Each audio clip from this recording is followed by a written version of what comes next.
Bismillah. Assalamu alaikum. Harbister ағайын, алдарыңызда шипагер, жұмадан жарқын бүгілді. Алла тағала баршаңызға бүгінгі күннің берекетін берсін.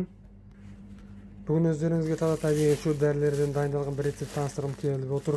Бұл бізде ем қабылдап жатқан науқастың шөп дәрілерге тапсырысы. Ұйқы бездегі қатерлісік, ұйқы безінің басында қатерлісік пайда болған.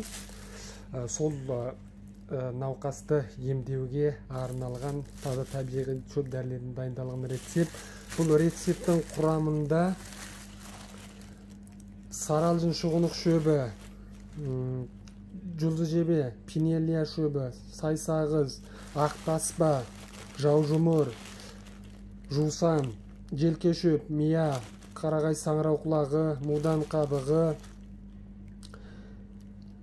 күнтуды, келі тосап шөбі, айып алдырған сынды таза табиғи шөп дәрілер қамтылған. Бұл шөп дәрілердің қасиеті ыстықты қайтарып, ылғалдылықты кетіріп, уытты тазалау, зат алмасуды күшейтіп, ас қорытуды жақсарту, адамның иммунитеттік қабілетін арттырып, қанды жандандырып, ұйығанды тарату, сол арқылы рак клеткаларының өсуін тежеу арқылы Құдай қаласа қатерлі ісіктің ары қарай ауырласуын тоқтату, сонымен қатар қатерлі ісікті денеден тазартып, Құдай қаласа аурудың жақсаруына себеп болады.